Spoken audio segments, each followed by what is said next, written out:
Hello, everyone, and welcome back to yet another episode of the Bird Brothers podcast. Woo! I am one of your hosts, Falcon, joined always by my pal Condor. How are you doing today, Condor? Oh, I'm ready to spread my wings and talk about some anime today. You know how Oh, it it's is. Anime Day. No, it do be anime day over here. That is All right. All right. So this week we watched Made in Abyss. We, in fact, did watch Maiden Abyss. It is an anime that is only available to see on Amazon Prime. It is 13 Woohoo. episodes. There's also a dub, but we both watched it subbed. I assume you watched it on Amazon Prime, Falcon. I did watch it on Amazon You Prime. did watch it on I Amazon did. Prime. By the way, just a little fact I liked about Amazon Prime is it rates each episode based on like its own thing. Like usually it would be like this anime is this with like partial nudity, cursing, alcohol thing. But for Amazon Prime, it did like by episode. So sometimes there was a character who was naked, so it would be like sexual content. But whenever that character was not naked, on that episode, it wouldn't say like sexual content. Right. So that's pretty cool.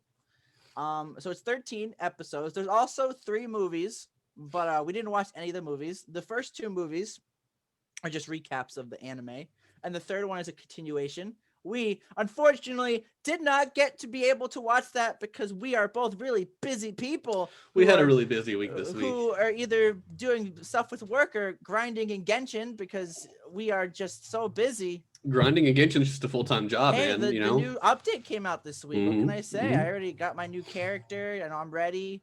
Are you enjoying your new character? I haven't only touched it once. Oh, okay. You were all excited, and you're like, it's just whatever. I have it. Excited to get the character. That's all I care about. But anyway, I'm getting off topic. Basically, we watched Made in Abyss. We watched the 13 episodes on Amazon Prime. We watched it subbed. And we are ready to talk about it and give you guys our opinion on it. Would we recommend this? Would we not? You'll find out by the end of this podcast. It'll be an interesting one. Alrighty. So, Condor, do you want to tell us the synopsis of Made in Abyss, or would you like me to do that? I would love to tell you the synopsis of Made in Abyss. Here we go. An orphan girl named Riko lives in an orphanage in the town of Orth. The town surrounds a strange, giant hole going deep into the earth, which is commonly called the Abyss. Ooh. The Abyss harbors artifacts and remnants of a civilization long gone, and is, therefore, the popular hunting spot for so-called cave raiders who undertake arduous and dangerous descents into the mist-filled pits to recover whatever relics they can find. Returning from the Abyss can be dangerous as the Curse of the Abyss, a mysterious and potentially fatal malady, manifests upon ascension. The deeper one goes, the more acute the effects of the curse. Few have descended into the lower regions have returned to tell of their experiences. Some legendary cave raiders earn the title of White Whistle, one of them being Riko's mother, Liza. Riko's longing in life is to follow in her mother's footsteps and become a White Whistle. One day, she discovers a robot resembling a human boy in the Abyss and names him Reg. Riko and her friend sneak Reg into the orphanage and quickly welcome him into the close-knit group. Sometime later, a balloon reaches the surface from the depths of the Abyss containing pages of discoveries made by Liza, as well as a message for Riko stating she is waiting at the bottom of the Abyss. Riko, determined to find her mother, bids farewell to her friends, departs to the Abyss with Reg as her companion. And that is a good synopsis of the story. Beginning. Yeah. I have to tell you, Falcon, that does seem pretty interesting there when you read it out loud, huh? It does. It does. Yeah. So let's get right into it. I will say that the lore for this anime is very rich. Mm-hmm. We don't really find out a whole lot of it. We find out just little bits and pieces here and there. Yeah, no, there's bits and pieces. Like for example, there's different types of ranks for the whistles. I think the red whistle is the original. The red whistle is like an apprentice. The blue one is like just a step up, so you're no longer an apprentice, and you can go a little bit deeper. And they go, I don't know all the colors, but there was like purple, I think, next, and then black, and then white, I think. Yes. Purple was like instructor level. Black was professional. And then white was like the heroes of legend, essentially. That is right. That is right, my friend. Only a few, like as we mentioned, the main character Riko's mother, Eliza, is a white whistle. Mhm. I'm actually pulling up the whistle thing right now. It goes red. It actually goes bell, red whistle, Mhm. blue whistle, moon whistle, which is the purple one, Yeah. black whistle, and white whistle. Okay, I forgot about the bell, but yeah, that makes sense. When one of the characters first joins, he has a bell instead of a whistle, so that kind of checks out. That it does check out, my friend. I completely forgot about that. Oh, don't worry about it. It was like only in the beginning that they never really focus on it again. It just adds Yeah. to the lore and the Mhm. nice character world building, as we all see. And in the abyss, not only is there the curse that I mentioned, but there is a lot of dangerous creatures as well. Ooh. Creatures that look really scary and will haunt your nightmares. Mhm. They actually confirmed, I think it was around episode 8 or 9, that they only know about 10% of the creatures by name. Like they named 10% of the creatures. Yeah, they've discovered more, but they've not named a lot of them. That is true. Mhm. So the world building for this anime is really, really good. I will say that. Now, let's get into the characters. Falcon, why don't you lead us off with the main character? Yeah, so we're going to talk about the main character here, which is Riko. Riko is a 12-year-old girl. 12-year-old girl. Whose mother is one of the most well-known white whistles that there is. And she has been on a expedition and hasn't come back. So Riko is at an orphanage, just a little red whistle, trying to quickly advance to white whistle so she can go explore the abyss because she thinks there's tons of great stuff to see down there. She can't wait to go see it and have these great adventures like her mother. But because of that, she's very what's the word I'm looking for? Reckless, I guess, somewhat. Yeah. Very reckless and impatient. She keeps trying to get her instructor at the orphanage to let her go down even further and even into like the second layer. And he's even telling her like, you struggle carrying your backpack back to the orphanage now. You're not going to be able to carry something from the second layer up to the first and back without getting yourself killed or just exhausted. So she's trying to constantly like find ways to cut ahead, which gets her in trouble a lot of the time.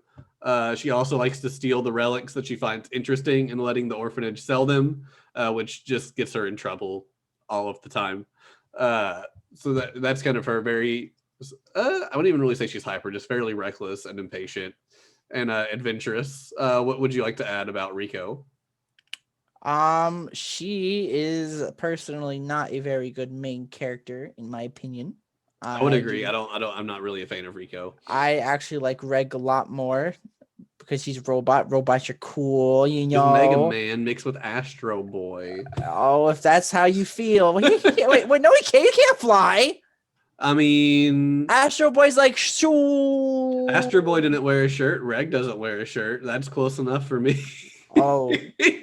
Okay, well, hey, if it's close enough for you, hey, it's not close enough for me, but it works, I guess. But basically, Riko, yeah, her recklessness gets her into a lot of trouble. Mm-hmm. She does kind of like realize like midway, like, oh, maybe I should actually calm down. But yeah. I don't know if that like shows that much because stuff happened. We're not probably gonna get into until later. But she's before that, she's just kind of like reckless. Obviously, she's a 12-year-old girl, so you can't literally be perfect as a 12-year-old person. But other than that, let's get into some trivia facts about her. Did you know that Riko is a name of Japanese origin? It means child of white jasmine. Makes sense. Ooh. She is the child of a white whistle. That is true. The similarities are crazy. Yep. Let's see. That is the only trivia fact I can say without spoiling stuff. So, all right. Well, her dub voice actress is Brittany Latta, who I think we've had before on one of the other shows we've done. Let me look through. She, I'm not saying anything main character. Oh, she was Yuzuriha in Dr. Stone. Oh. So she was the dub Yuzuriha. She's done a few voices in Attack on Titan, but who hasn't done voices in Attack on Titan at this point, really? That's like saying who hasn't done a voice in One Piece or something. She plays Cowgirl in Goblin Slayer. Whoa, I've never seen Goblin Slayer. Me either, but I know that's a popular one. And it looks like Cowgirl is a recurring character. Those are really the only ones I'm seeing of like. Oh, she was Ichigo in Darling in the Franxx. That's another big one. Everything else. Oh, that is a pretty big one. Is more smaller shows that either I've heard of and don't know anything about, or I've never heard of. So yeah, that is some of her stuff. But yeah, there's not really a ton more to say about Riko. She just kind of does things because she wants to do things, and that is that. So I guess we should move on to Reg. He's a character. Let's move on to Reg. Yep. Reg is a robot, as we've mentioned a few times. He is a robotic being who appears to be a little boy. His actual age and origins, and even his actual name, because Reg is just a name that Riko named them when they. It was the name she used to have for her pet dog. That's right. And Reg did not like that. That was how she picked the name. Yeah. Like, yeah, it was the name of a dog I once had. He's like, what? What? Poor Reg. But hey, it's a name. It catches on. Uh-huh. I just want to say real quick though, I really hate when I'm watching an anime and some of the characters literally have like the same first like letter in their name, because it's like super hard to like memorize them. Like it didn't take me to like episode 8 or 9 to be like, all right, this is what's her name? What's his name? Rego? Reg? Right. Oh, it's Riko and Reg. Oh yeah, how silly. But basically, Reg is a robot. He has extendy arms. I think they can go up to what did they say? 40? I think they said 40 meters. 40 meters. So it's really good for helping to descend the abyss. Yeah. He also has a fire blast. He can blast a nice little blast from his hand.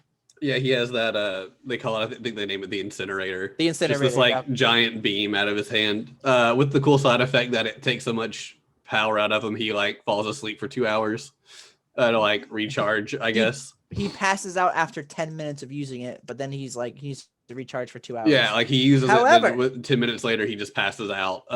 However, he this is actually a fun fact. I just found out. Reg is able to fire his incinerator multiple times in the duration before he passes out, and also he can set it to not affect living beings. Oh, nice. Ooh, that's actually really handy.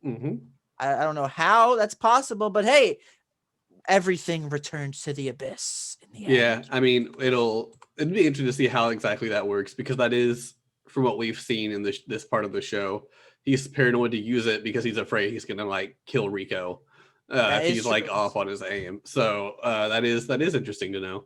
That is pretty interesting. But he's a boy. He's a robot boy. He looks pretty cool. He has no shirt, which I guess Falcon really likes. I didn't say I liked it. I just said it reminded me of Astro Boy, because Astro Boy doesn't have a shirt. He has a helmet, and sometimes when he puts his helmet on, there's like a symbol on it that like shows up for like a few seconds. That wasn't explained.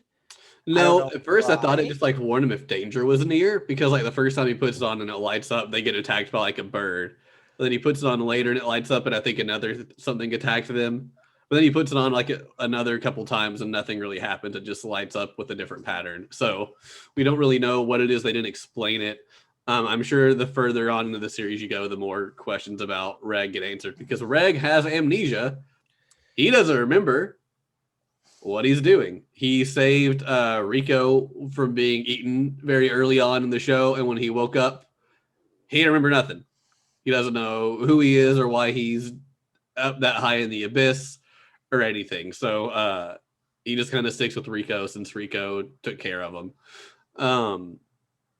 But so that's part of the reason he's journeying in the abyss with Riko, is 1, to protect her, and 2, to figure out more about himself. That is true. They are basically both going like, it's a test. I'm testing. The teacher said it was a test. But like, they're 12-year-olds. Why you got to do that? Yeah.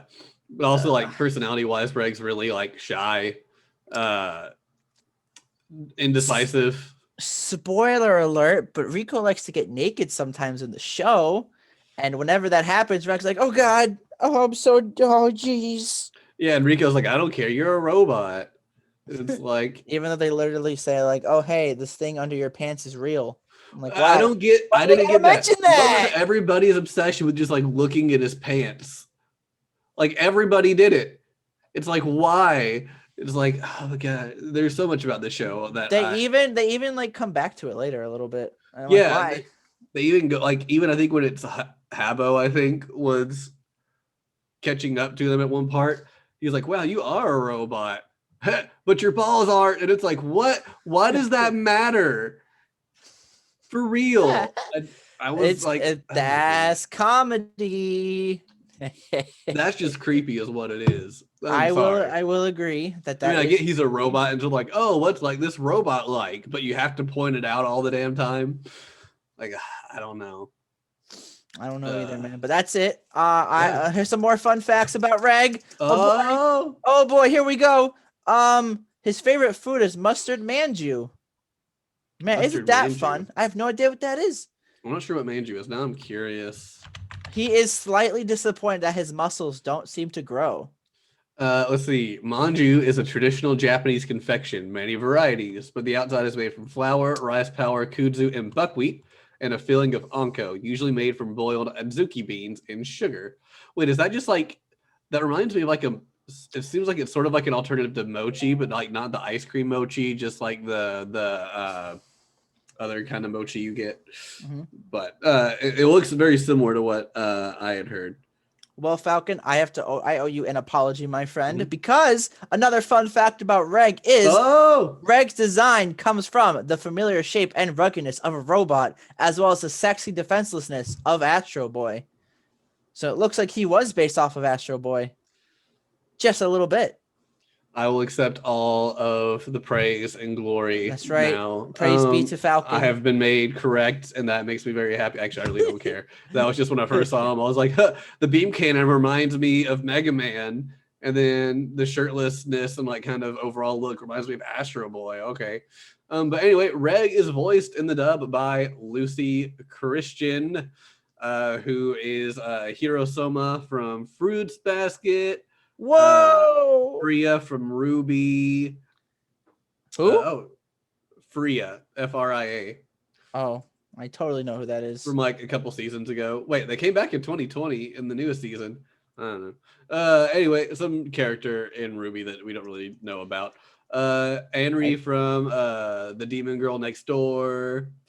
I thought that's a Demon Slayer, and then I realized I was wrong as I was saying it. Miyu from Domestic Girlfriend. She's been in a lot of other bigger stuff, but I'm not seeing it because Lucy Christian's a name that I know very well, but now I can't think of who else she is. She's Yuki in Food Wars. For some reason, I was thinking she was somebody in One Piece, but now I'm not seeing One Piece on here. Oh, wait, no, she's Nami. That's right. I was like, I thought she was Nami, but I wanted to confirm before I said that. So yeah, Nami from One Piece. And Misaki from Haikyuu, because everybody loves the Haikyuu, you know? Everybody like loves the basket better. I mean, Crocus Basketball is better, but you know. I like Yu-Gi-Oh better. How dare you? No, that's fine. I will forgive you. Anything else we want to say about Reg, or should we move on to Nanachi? Please don't make fun of the robots' balls. Let's move on. Yeah, all right. Next up is Ninachi. Ninachi is this kind of like almost animal person. No, that's wrong. Oh. She's a I'm sorry. She's what they call a hollow. No, actually, it's a they, apparently. Yeah. There's actually a big trivia about it. I can read it if you want me to. You can, that's fine. So I'll read it afterwards. So basically, Nanachi is a hollow, which basically is explained just when you get to the 6th layer and you start ascending, you like lose your humanity. Each level, actually, I'm gonna look this up real quick. But each level has like a different like curse that like affects you when you try to ascend it. I'm actually gonna look that up. But basically, I think for the first one is it's I think you just get like a minor headache. It's headache and dizziness. The second one is vomiting, I think. The third was what was the third? I don't remember what the third was now. Oh, the third was hallucinations. The fourth was bleeding. Out of every orifice of your body. Yeah. Every orifice of your body. I forgot what the fifth one was. Was the fifth one? I'm trying to find it, but I can't really find it. I don't remember what the fifth one was. But then, yeah, the sixth one was you lose your humanity or possibly even death. Oh, I found it. So the first is light dizziness and nausea. The second is intense nausea, headaches, and numbness of limbs. The third layer is, in addition to aforementioned effects, vertigo combined with visual and auditory hallucinations. Fourth layer is intense pain throughout the body and bleeding from every orifice. The fifth layer is complete sensory deprivation, confusion, and self-harming behavior. The sixth layer is loss of humanity or death, or under specific... Oh, I shouldn't say that. Basically, loss of humanity or death, and the seventh layer is just certain death. Yeah, because that's the if White Whistle goes down to the sixth layer, they have to stay in the sixth layer forever because there's no way they can really make it out alive. So they just relay information through little balloons. That's right. Yeah. So because like if you go up, you'll die, or you'll become blob creature thingy. Yeah. So Nanachi is a hollow. They used to be human, but due to plot, something happened. We will not say what, dude. At least yet. Not until spoilers.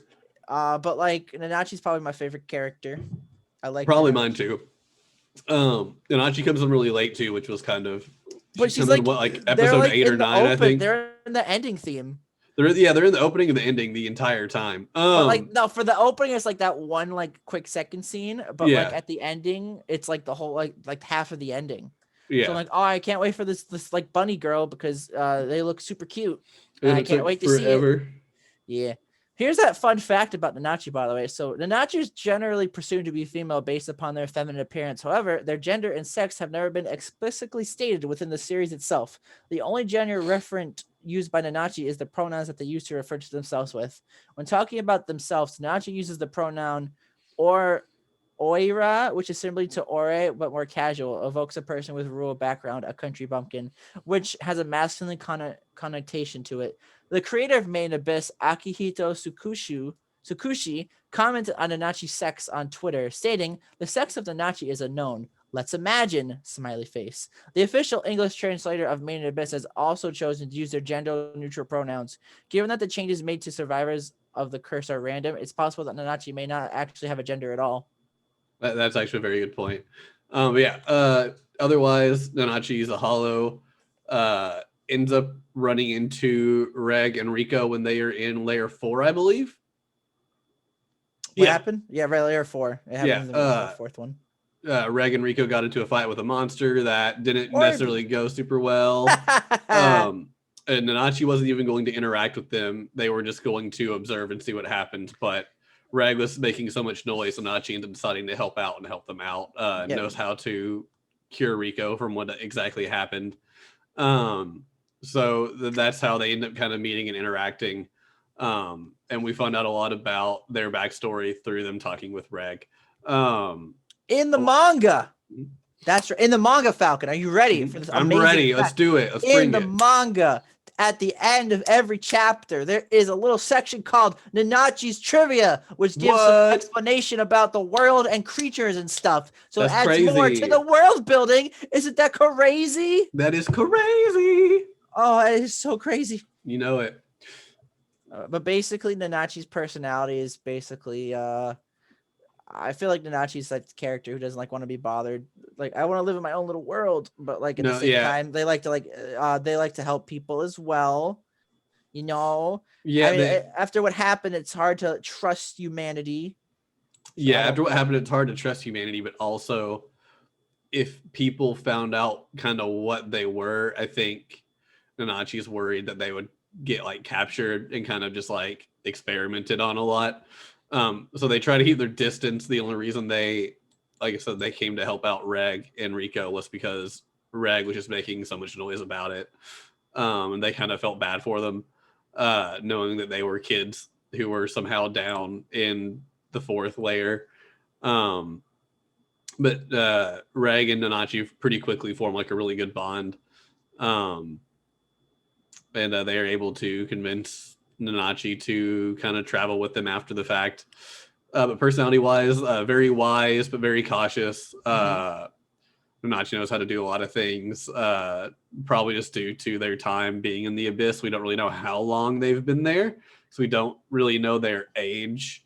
We could if we knew the age, we could probably like make a guess based on what we see in some flashbacks. Very knowledgeable, kind of slightly trolly to an extent. Bad at cooking. Very bad at cooking, apparently. Gosh, that soup literally just looked like tar. It looked it's like it literally looks like you're just eating tar. I think Reg says it looks like a sticky mud or something, but yeah. Otherwise, very kind of spoilery character to talk about, so it's kind of hard to talk too much early. More about in spoilers. Also, going back to the age thing you mentioned, another fun fact is their age is likely older than appearance suggests, so looks can be deceiving. That's about it. Nanachi's probably our favorite character of the anime. Props to Nanachi. Woo! Yeah, and so Nanachi also made an appearance in Pop Team Epic's episode 2. Gross, Pop Team Epic. Anyway, the dub anime is Pop Team Epic? No, never. So the dub of Nanachi was Brittany Karbowski. I believe I said that right. She plays Wendy Marvel in Fairy Tail, Migi in Parasite. Let's see, Claire and Glepnir. Let's see, what's another? Oh, Glepnir, I've heard of that one. Yeah, I've heard it's really good. She plays Hitch on Attack on Titan, Mikoto Misaka on A Certain Magical Index. I know that one's somewhat popular. I've not seen it yet. And Rimuru, in that time I got reincarnated as a slime. Oh, she's Rimuru. Rimuru. That's the main character. That's why I pointed it out. Whoa. Main character alert. Main character alert. Wee woo, wee woo. Wee woo. But yeah, so that's really, I feel, all we can really say about Nanachi. Yes, we'll get more into that in our spoilers section. Anyway, let's move on to the next character. And who would that be, Falcon? That would be Mitty. Mitty is also a hollow that lives with Nanachi. Yes. We do know that Mitty is, in fact, a female. Or at least is in fact used to be a female, unless like the whole hollow thing like gets rid of that.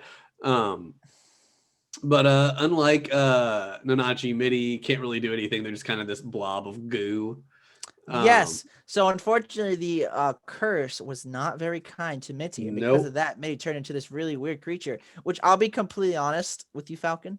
Yeah. I thought it looked kind of cute, a little. Really? I thought it was really gross. Just a little. Oh, but the eye is like so cute. The eye just looks sad all the time. Oh, I guess I like sad creatures. What can I say? I mean, I'm not going to judge you for it, but more power to you. I guess. I honestly thought Mitty wasn't like a freak of nature. I mean, I can obviously see the freak of nature, but I'm like, oh, she's kind of cute though. Okay. Like a cute, attractive, or like a cute creature. Like I want to pet it and take care of it. Kind of like one of those "it's so ugly, it's cute" kind of deal. Yes, I mean I do like Sonic 06. So what can I say? Oof, that Sonic 06. Your favorite game? PTSD? Not really. Just I do not like that game. Time to redeem another stream. Oof, I better change that really quick. Yeah. So Mitty is somebody from Nanachi's past who was like Nanachi's best friend. Due to the same reason that plot reasons that Nanachi is a hollow, Mitty is also hollow. Just Mitty did not get lucky, where Nanachi did. But Mitty just kind of sits there, makes weird noises, just kind of hangs out, exists. But you find out that Mitty can't die. Nanachi was felt really bad for Mitty and kept trying to kill Mitty so that way Mitty would be able to sleep in peace and not suffer all the time. But whatever happens, Mitty just keeps coming back. So that leads to Nanachi just taking very good care of Mitty because doesn't know what else to do. But there's not just a ton we can say because it's kind of just a blob of goo that goes That's true. But There's basically Nanachi's friend. mhm. Things happen. We just to be completely honest with everybody here in the podcast. There's not really that many characters to talk about in Maiden Abyss for the first 13 episodes. I'm sure in the movie there's probably a character that we could talk about, but unfortunately we did not watch the movie, so we cannot mention that. So we are only limited to the 13 episodes we have watched. With that being said, I guess we should just move on to the next character because there's no fun trivia facts. I mean, the only other thing is Mitty's voiced by Monica Rial. Whoa! Those runs were like, yeah. So Bulma from Dragon Ball Z, Suyu from My Hero Academia. That is true. There's so many people in so many iconic shows. Nero from Black Clover, which one I haven't seen. I just know it's popular. She apparently was in some show called "Why the Hell Are You Here, Teacher?" As Hikari Hazakura. That's a fun one. Is it? Have you seen it? It's very perverted. Oh, I had a feeling with that title it probably was. But yeah, I mean, Monica Rial's been in a lot more stuff, but if you don't know who Bulma is, sorry. Are you even an anime fan if you don't know who Bulma is? You don't even have to like Dragon Ball, but you know who Bulma is, and you've heard Bulma's voice. It's like oh, she was also Sonic in Blood Blockade Battlefront. I'd forgotten that. Wow, it's like not being a gamer and knowing who Mario is. If you don't know who Mario is, are you even a gamer? I mean, who knows? He's classic. He's iconic. He knows everything. Yeah, that's pretty much it for Mitty. We only have one more character we felt wasn't important enough to really talk about. And that would be Ozen! Ozen, the White Whistle! Ozen, the immovable! Yes, that is correct. She is indomitable. She is very a legendary strong. White Whistle who has made outstanding discoveries in the Abyss and has retrieved numerous artifacts. She resides in the secret camp on the bottom of the second layer. Yeah. That is right. Yeah, that's where she lives. The secret camp is kind of like a waypoint on the second layer for people to like rest and kind of chill out. Ozen kind of stays there to man it, make sure everything is going good. And she leaves when she needs to. Her personality is kind of all over the place. Like she has this like coldness to her that everyone talks about. She can also be seen as like very kind of cruel towards people, not really giving crap about anything. Yeah, I think there's even a point where she just like slaps Riko for really no reason, but just does it anyway. Oh, that was great. Yeah. But she was also Riko's mother's mentor, I guess. Yeah, teacher or mentor kind of figure. So she's really there to kind of like give some backstory for Riko and kind of explain some more of the world. I didn't really like Ozen at all. I thought Ozen was just terrible. Really? Yeah. That's a surprise. No. I actually thought Ozen was a nice character. Basically, the way I interpreted Ozen was, she was basically a cruel person, basically like hitting the children, beating up Reg at one point in that. And but in a way, I think she just did it to show that she cares and be like, hey, this is how it's going to be like later in the Abyss. If you can't take me, you're not going to be able to take what's happening next. And oh boy, they are not able to take what happened next. No. Well, I mean, she even says that before they leave, that everything she'd said to them at that point had been a lie because she was trying to get them to realize how bad everything was. Yeah, she's like, I'm tough, but there's monsters on the 6th layer that give me a run for my money. It's like, I could die to a lot of things down there still, and I'm this like really famed, notable person. She despises lying to children and only rarely lies to them, even if it means telling them the brutal truth. Yeah, she told them way more than they really needed to know. You even find out some of the people back on the surface. You're gonna have like a flashback where like, I hope when they meet her that she doesn't tell them this. Maybe we should have gone so that Ozen won it, but then they find out a lot of stuff. But yeah, she's very cold. She doesn't like being dishonest with people, especially the children. But she does have some caringness to her. Like even with she shows she cares in her own way, basically. Like even with Maruilk, who was probably one of my other favorite characters from the show. Yes, she's the femboy. The femboy, yeah, I guess. Marulk is Ozen's, I guess, apprentice. Yes. Marulk like mans the telescope so they can see when the explorers are coming to the camp, so they can lower the gondola for them to get on. But Marulk never has like kid friends around because the kids don't go that far down into the abyss.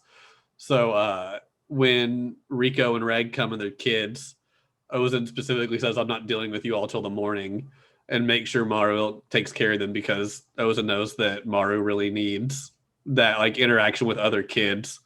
And so it kind of made Maru's day that she was able to, you know, actually have friends her age and talk with them and find out more about them and whatnot.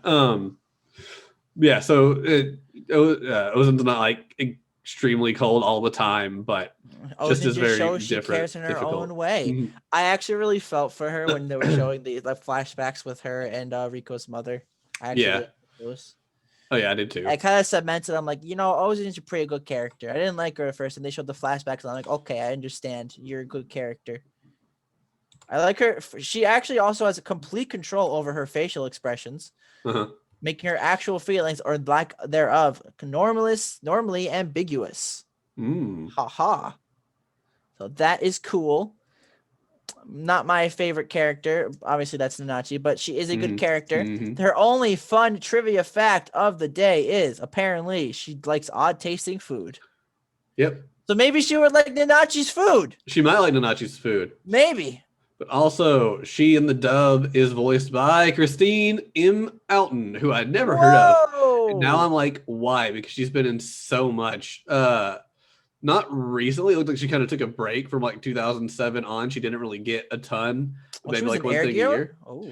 She was in Air Gear. She's in Eden of the East as Diana, which is a show I really liked. Full Metal Alchemist, Bubblegum Crisis, Canon.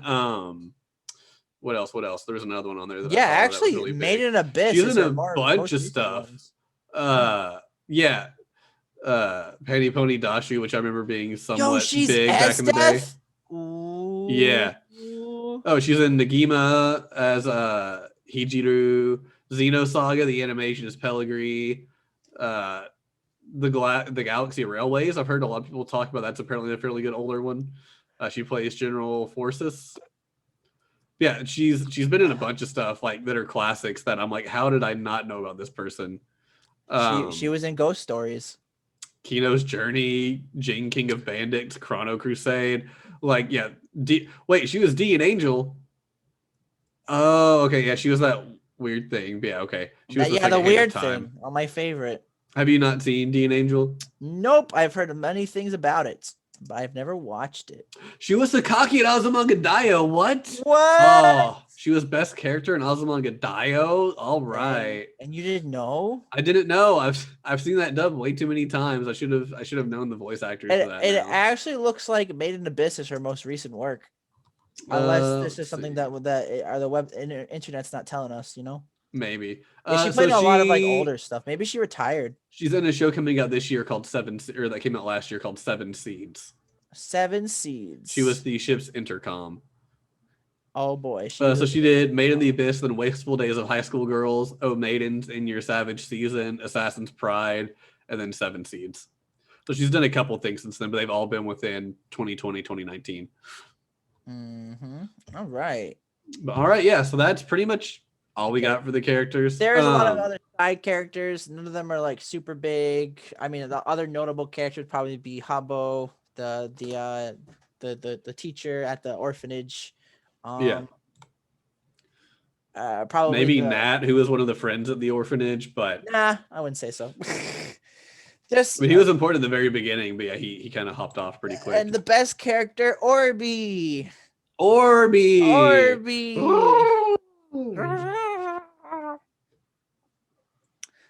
I guess we should move on to the opening musics and ending musics and the musics in general. Mr. Falcon, what did you think of the opening of Made in Abyss? The opening was fine. I'm trying to find the name of it here really quick because I forgot to have that up already. I actually really liked it. The opening was actually a bop. I will admit, it was a bop. I always enjoyed listening to it. I Mhm. never skipped it, which I rarely I never skip skipped it, but I wasn't like excited to hear it. But it was fine. I never really I never really skip openings unless I really hate them. Yeah, And same. that's rare. That is Mhm. rare indeed. But Mhm. the openings. It was called Deep in the Abyss by Miyu Tomita and Maria Issei. That was the name of it.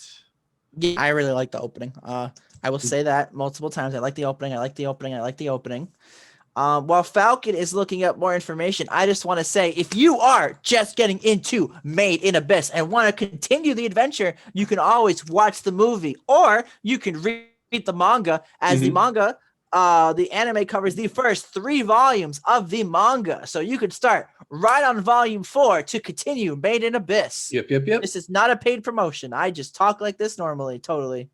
Oh, so apparently the names I said who did the opening is actually the voice performers for Riko and Reg. So Really? they actually are the ones who sing the opening together. Oh, that's cool. I never And they, noticed that. yep, That just makes the apparently. opening even better. Yeah.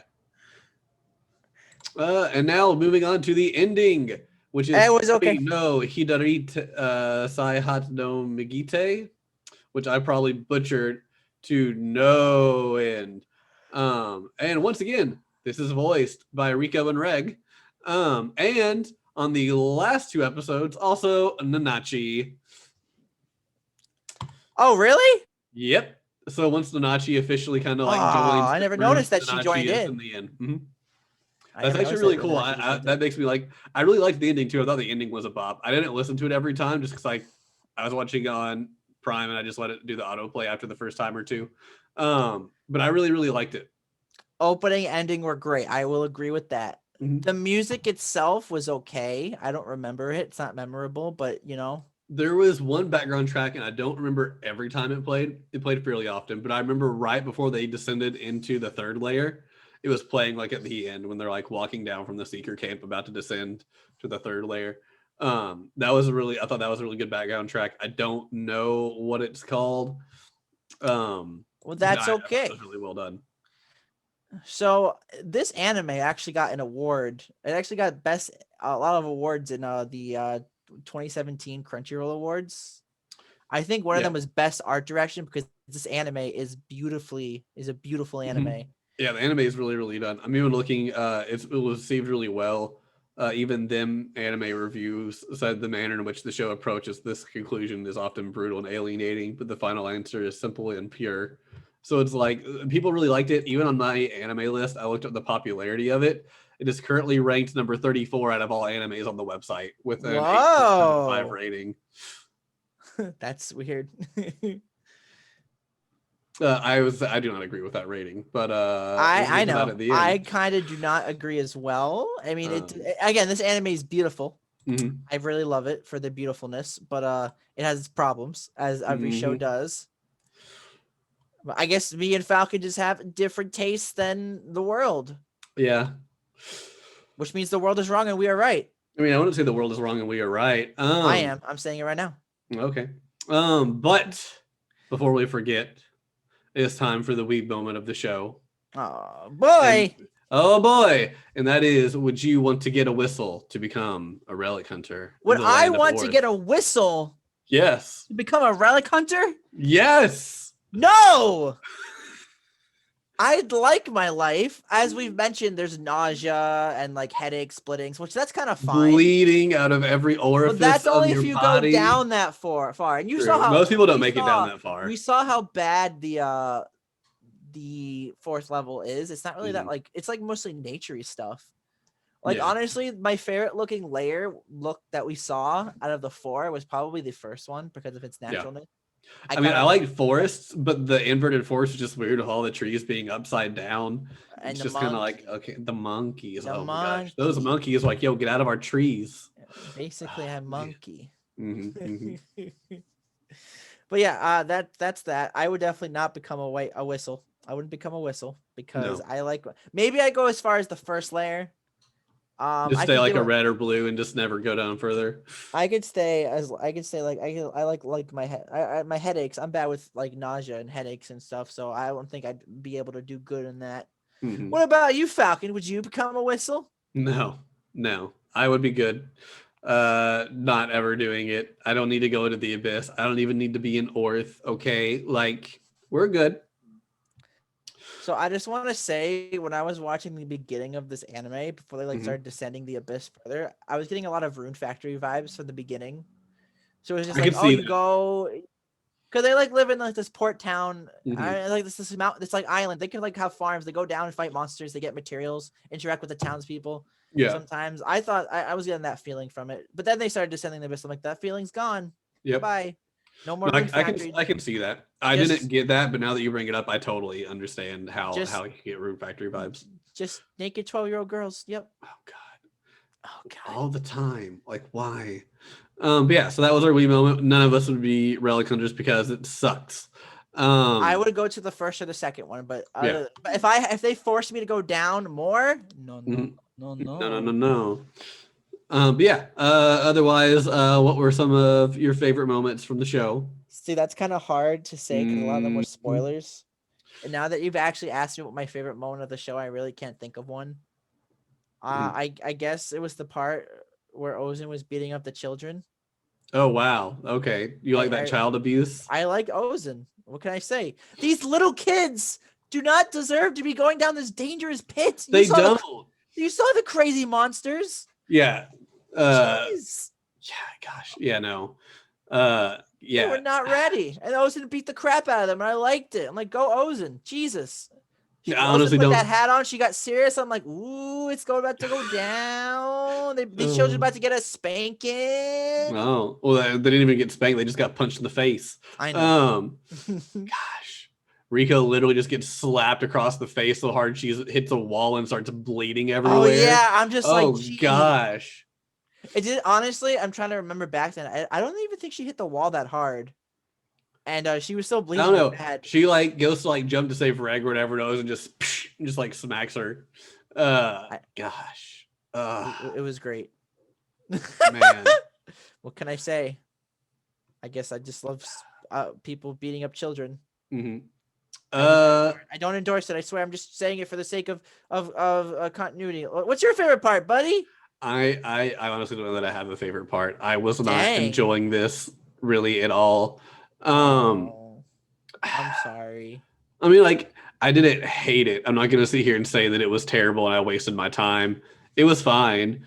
Um, but even when I'm thinking of favorite moments, maybe at the start when Reg saves Riko from the giant slug thingy majig. The Crim's Jaw. I don't know. I don't know the I names don't of the remember. creatures. Like the weird snake thingy. Like that was kind of cool just seeing that go down, then her finding Reg initially. Um some of like the lore building was kind of cool at the beginning of, The you lore know, building. Yeah, they actually went really big on like the lore and the world building of like the beginning, and they kind of just all deteriorated in a mhm. sense. Or maybe it enriched it. Maybe it deteriorated. I'm not entirely sure, but like it was like really big. I feel like we should have spent one more episode like learning about the world before descending. Yeah, I mean like because even we didn't really find out a lot. It's like we found out, you know, like this abyss was discovered, which made people start to move to the island it was at so they could hopefully live there, farm relics from the abyss, and sell it to get rich. So you kind of have that whole backstory of how Orth was kind of built up initially. You have everything about the curses and whatnot, but we didn't even get a lot of questions. Like there's one point towards the end, one of the kids from the orphanage that was somewhat prominent at the beginning is sick. And they end up taking him off the island to this doctor on a boat to see if they can figure out what's going on. And then all of a sudden, when he's on the boat, he's fine. And it's like, okay, which And I'm assuming would be answered later on, maybe. But we had a bunch of stuff that like, okay, so we've heard that the curse is only if you're in the abyss and are leaving out of it, but this kid has never even been in the abyss. So why would this kid be getting some like abyss sickness? You know, it doesn't. if it There's wasn't a big problem, they probably explained the little kids nearby would probably be more effective than grown up kids because of their like probably, body. But since they didn't explain it, I'm sure it's some bigger thing. yeah, like there. I feel like this is one of those shows that has a lot of questions and mysteries, but we didn't really get any of them answered, like at Yeah. all. And that, which makes it weird that this is rated so high, because I like a lot of stuff like that, and it always gets rated really low because they never answer anything and they just leave all these things left to be answered. Well, a movie I really like was that way. The main reason it flopped was because nobody knew. They felt like they didn't know what was going on because more mysteries just kept unfolding. It was supposed to be like a series. Never got past the first one because they didn't really explain anything at all. And I feel like Maiden in the Abyss did something very similar, to where we get like one thing about Riko's past that kind of gets answered, but otherwise just nothing but more questions. Mm-hmm. And honestly, I don't really care enough to keep watching. It's like, cool, it's there. If someone wanted to watch it and I was there, cool, I'll watch it. But I'm not gonna choose to watch it myself, really. But yeah, like besides maybe just some of the like lore building at the start, I honestly really don't have a favorite moment. It's actually funny. I'm on the weekend for the kid you mentioned who got sick. It even Yeah. mentions that like, oh hey, he got sick, but as soon as he left the boat, as soon as he got on the boat, he was automatically recovered, and it doesn't say anything after that. Yeah, like it literally just happened. So it's like, okay, what? But Fun stuff. yeah, so I guess we don't might as know. well just go into our ratings now. So yeah, Yeah, a lot of what we talk about is going to get spoilery, so I guess we can go on and do the ratings. You've already talked about one of your major gripes. Again, my major gripe, and I've talked about this with some people, but basically, I do not like how the main character is 12 years old. I mean, Reg's fine because he's a robot, but like Yeah. Riko is a 12-year-old girl. Like maybe if she was more mature, more able, more smarter. I think this even would if she was probably like 15, it'd probably be better. Like if she's it'd even like probably be 15, better. 16, but 12, I, yeah. I mean, I'm not gonna say like the parts where she gets naked ruins the show, but it's kind of just weird at some points, especially when it's just kind of thrown in there. Like it was funny at the beginning. I think they mentioned it somewhere in the middle, and then at the end when they're in like the sauna, I'm like, that's fine, but like don't make the jokes like, oh god, I don't want to see her. It kind of maybe ruined it a little bit. I wouldn't say ruined it. But yeah, the main problem is that the main character is really young, going into this like dangerous place. Um, I would literally mention the first thing I'm gonna mention for the spoilers part. I'm sure Falcon knows what it is, but I'll literally mention it. And this is like the major reason. Me and Falcon both actually questioned ourselves when we watched this show, about like if we should continue or not. Like, well, I'm literally like, why should I watch this part? Why should I continue? But other than that, it was visually appealing. The voicing was great. The music was good. So I'm gonna rate it. I'm gonna rate it a 7 out of 10.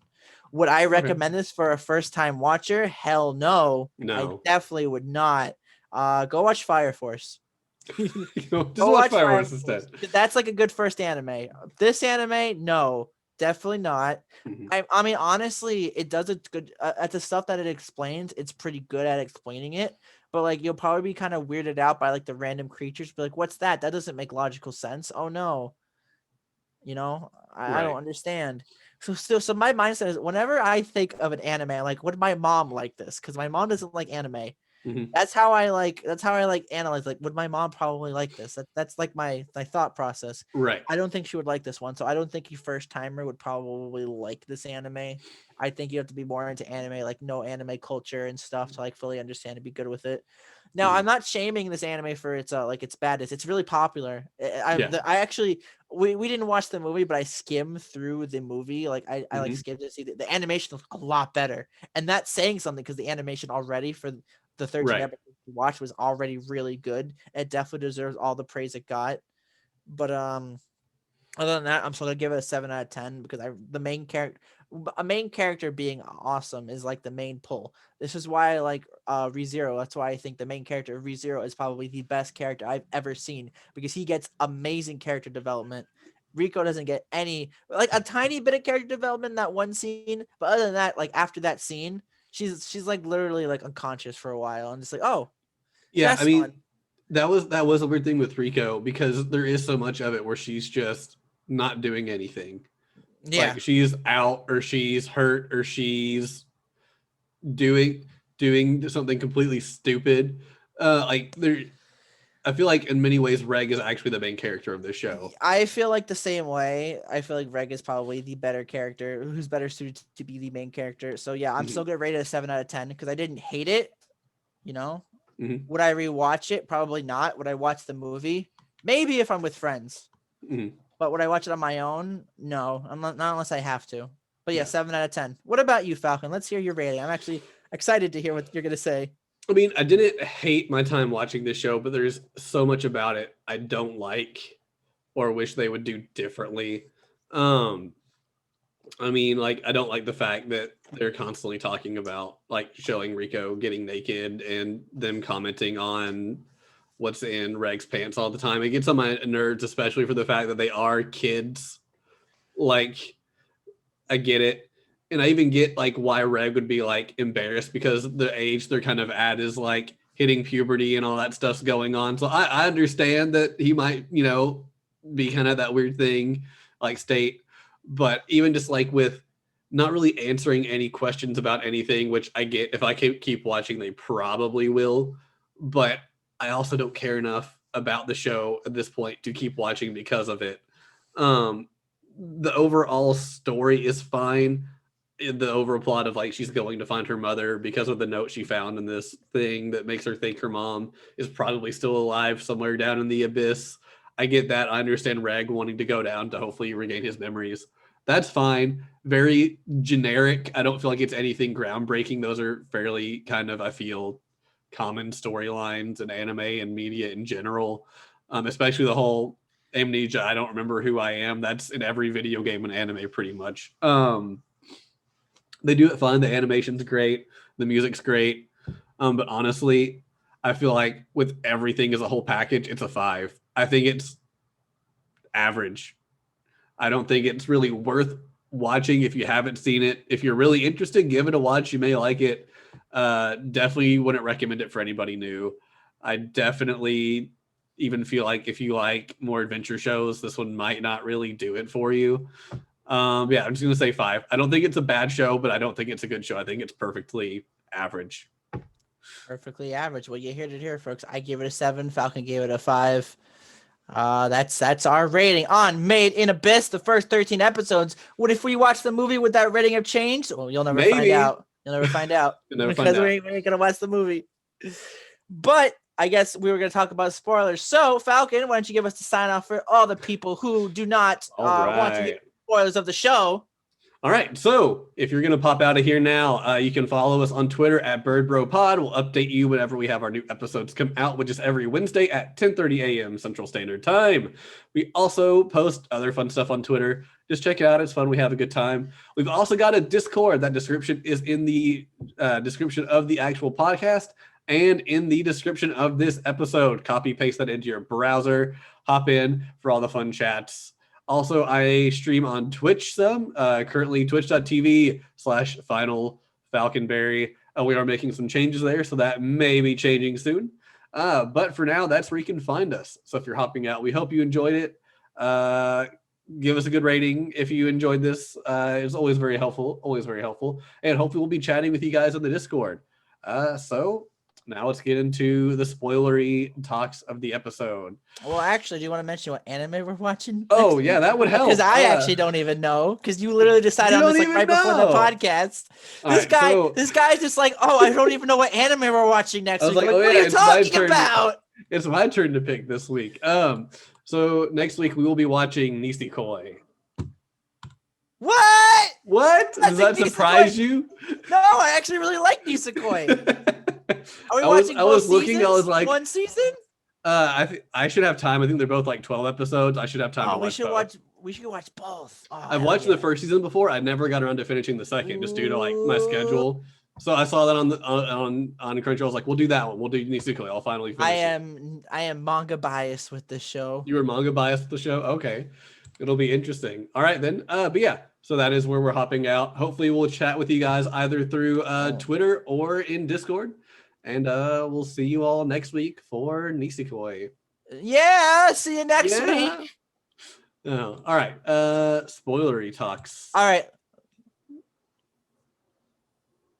Yeah, I didn't like the part where she was literally bleeding out of her freaking eyes and her hand was No. poisoned and they were gonna cut off her hand and like I legit why are looked they away from the showing this screen to for me? a bit. I was like, I can't keep watching this. I was like, I understand that you're like showing the brutality of the abyss, like this is like what Yeah. happened. She's literally bleeding from her orifice, but like you don't have to focus on it for like half of like a third of the episode, half of the episode. Right. You know, it was like really sad. I was feeling really bad. This is like literally a 12-year-old girl bleeding out of like every single part of her body.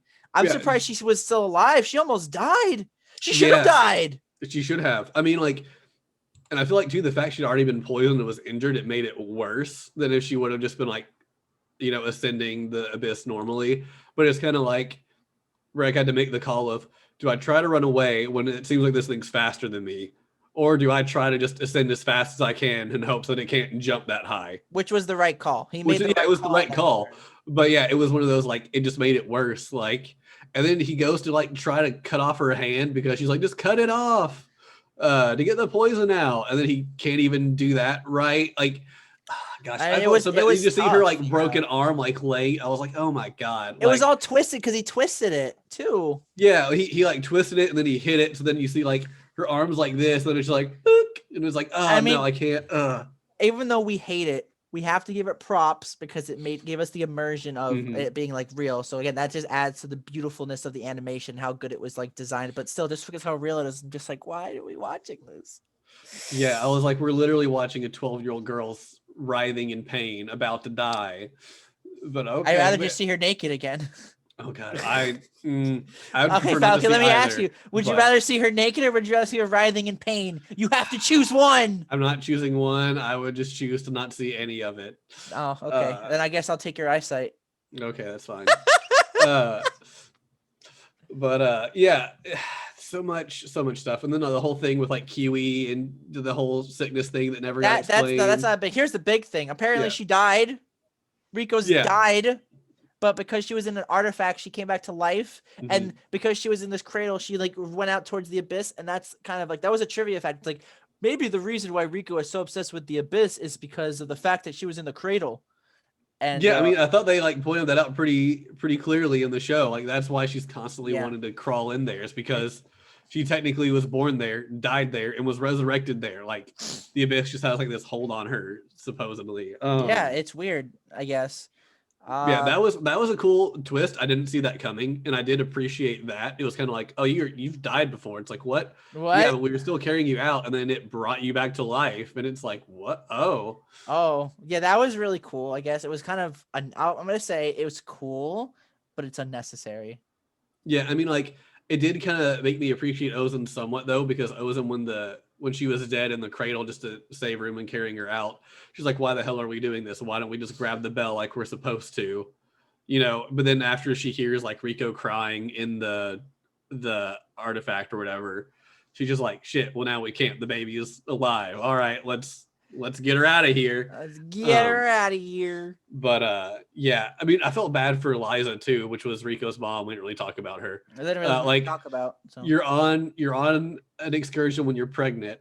While you're pregnant on this excursion, your husband gets killed, and then you have your baby born who dies, and then you're having to like carry her out. Like I was like, that would suck so bad. And the thing is, we don't even know if Liza's alive because they kind of like, yeah, we don't. Liza's dead. Oh yeah, I found her relic in this grave. When I emptied the grave, there was nobody there. I'm so happy. The Wikia says her status is unknown, so we don't know if she's alive or dead. They haven't even gotten that far in the show yet. Yeah, I mean, like if I were to keep watching, it would strictly be to see if Liza's still alive or not. Like, I don't care how Reg was made, really. Which, I mean, that's another thing that like if I found out, I'd be cool to find out. But like, I don't really care. You know, like I just kind of want to know, like, is the mom still alive? Who made Reg? How about that? Yeah. I want to know who made Astro Boy. You want to know who made Astro Boy? Okay. I do. No, type it. Stop. I'm not. No spoiler. My hands are right here. I'm not on my keyboard doing my little tippity-typey action. Okay, cool. I appreciate that. All right. You're welcome. So, I mean, we didn't. Again, the movie. I actually know a little bit about the movie because it focuses on that guy, that Bone Druid guy, which is another white whistle. I felt like he would be the next. He's gonna be the antagonist of the show. I feel. Yeah. After what he did, he experimented on Mitzi and Nanachi, and that he's actually the reason why they became the Hollows, because he literally like descended them down and then like picked them back up, and obviously while they're ascending, well, that's what happened. I don't understand how Nanachi became a bunny person and Mitty became like the slime. I think they explained it like they were on different sides of the abyss. So what it was they put them in capsules side by side, and they were trying to think if you could move the effects of the curse to one person and not the other, you might be able to get people out. So they were saying when they were trying with the other kids, which that was the thing. Why do you not realize these kids aren't coming back? I feel like at some point you'd be like, "Hey, none of our friends have come back. What's going on?" But I They don't know. became adventurers. Yay! Yeah, yay! But yeah, so they've been trying with like inanimate objects, but they go to get Mitty, and Nanachi's the last one in there, and she ends up leaving the room because she's kind of like worried, and she ends up seeing what they're going to do. So they end up, instead of using an inanimate object to try to force the curse on, they end up just throwing Nanachi in there as well. So they were trying to. Nanachi explains the curse as kind of like you have this blanket over you, and as long as you're going down, the blanket keeps falling with you. But as you're climbing up, you poke through the blanket, and that's when the curse like affects you. So they were wanting to like throw these people in side by side and see if they could force like the blanket just to one side. So only one person technically pokes through the blanket, and the other one's still fine. And it kind of works. Mitty is on the side that gets all the effects of the curse going, and it turns them into this little blob thing, like all the other kids that they tried to do it with. But then Ninachi doesn't experience any of the curse really, except she turns into this like little bunny humanoid kind of hybrid thing. And so the Baldrude guy or whatever is really excited, but Nanachi knows she can't let him keep doing that to people. So she grabs Mitty and leaves, so that way he'll hopefully stop experimenting on people. But yeah. I doubt that happened. He probably just went and got more kids to keep trying. Probably. Mm-hmm. When Reg had to kill Mitty, that was big, emotional, sad. Yeah. I felt so bad for Ninachi. That was like the one moment that got me. Like everyone kept telling me it was a tearjerker and it was like a really sad one. It was definitely a tearjerker, but you know. And I was like, I mean, yeah, I love the tearjerker show so much so that I have a friend who questions any anime I recommend him because I recommended like 2 or 3 in a row that were just super depressing. And he's like, they were good, but you always make me watch downers. And I'm like, hey, but they're good downers. It's okay. It's good to be down. But yeah, so like I kept waiting and waiting, and I get to the end, I'm like, okay, this is what people were talking about. But I also feel like it's kind of a weird spot to end the season. And it was like a made deal because they kind of wrapped up that little story arc. So like, fine. But yeah, it's just like I feel like they just still didn't really make any progress, except like we got to layer 4 and Riko's not sick anymore. Hooray! So we picked up a new person. Let's go. And it's just kind of like, okay. Party member acquired. But I also feel like with the show not being done, it's really hard to like, because there wasn't really any main story beats except for we're exploring the abyss. We got to the seeker camp. We trained. We explored more of the abyss. Riko got hurt. Oh, she got saved. New party member. Okay, you know, so. Wow, you just said 13 episodes. Holy crap. Yeah. You just said it in like 10 seconds. Yeah, like that's literally it. And I feel like that's part of why I don't like it as much. I feel like the story was a little more involved at this point. Like if we'd been seeing whatever the other white whistles were doing, because I feel like all the white whistles at some point are going to end up being a bad guy. All the ones that are down far enough. Ozen was. How it affects like your psyche and stuff. So I feel like they're going to kind of be like the bad guys once they get down to like layer 6 or whatever. It's a good hypothesis. Who knows? It'll be interesting to find out. It will be interesting to find out. Yeah. Well, I will probably just read the Wikia instead of actually watching the show. 5 out of 10 Falcon. That's kind of sus. I mean, I was like, it exists. It exists. I think I heard somebody else who said they weren't really a fan of it. And I was like, yeah. I honestly just don't get why it's as popular as it is. Like, I really just don't. Rank 34 on the website. Are you still on that website? Yeah, it's ranked number 34, popularity number 94 currently. Can you tell me what ReZero is ranked on that website? I sure can. All right, getting off topic, but who cares? Haha, well, one of my favorite animes is ranked higher than it currently. Clannad After Story is ranked number 15. I don't see it within the top 20. Not going to keep scrolling, so let me actually search for ReZero. Okay. Why are you not show? Oh, there it is. So they have the first season and the second season ranked separately. The first season. Okay, the first season, or not the first season, the second season is what I found first. It's currently ranked 95. Let me go to the first season here. No, really quick. how is that? Well, I guess people like Maiden Abyss more. Oh wow, the first season is ranked number 228, but its popularity is number 21. Oh, is that higher than Maiden Abyss? The popularity is higher than Maiden the Abyss. The actual rank is lower. That's all that matters. Popularity. I mean, but there's so many that are ranked like 8 point something that I feel like the rankings are there to be good, but also I feel like popularity is kind of what you have to focus on at the moment. Well, so popularity anyway, changes all the time due to new shows coming out and whatnot. Well, since we are getting off topic at this point, I guess this is a good point to end the episode of the podcast. Indeed, it is. You know where to find us. Leave us a good rating on Podbean and all of our other streaming services. I don't think they can actually rate on Podbean, but on any that you can rate, like Apple and whatnot. If you like it, please give us a rating. We're always looking for feedback. Please. Podbean, you can comment on the particular episode. So if there's something you really like we talked about in an episode, let us know. We're always down to change things up if we want to, or know what you guys like. Or you can always just tell us on the Discord or on Twitter, BirdBroPod. And follow us on, BirdBroPod. Follow us on Twitter. I was all ready to say that, then you just said it. I mean, you snooze, you lose, right? I mean, I guess. But yeah, Maiden the Abyss. If you really want to watch it, watch it. If you don't really want to watch it, you can probably skip it. No big deal. But check us out next week for Nisekoi. And we'll see whose lock maybe gets picked. Who knows? We'll find out. But anyway, guys, thanks for watching. We hope you all enjoyed it, and we'll see you all next time. All right. Goodbye. Bye.